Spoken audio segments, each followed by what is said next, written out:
Today we are having lunch at Goro Cultural House, a hidden gem just 1.5 kilometers above the entrance to Wenchi. The view is spectacular. The moment you arrive, you are greeted by breathtaking scenery and the warm hospitality of the owner. Her kindness makes you feel at home, and you can tell she cooks it with love. We started with caccabsa with fresh homemade cheese served with traditional flatted bread in pieces.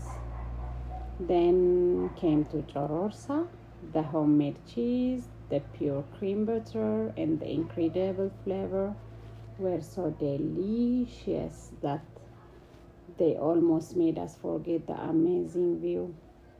If you visit Wenchi, I highly recommend stopping at Goro Cultural House.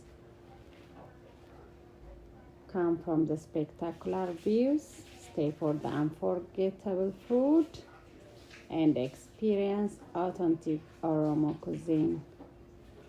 Thank you so much for watching. Your support means a lot to me.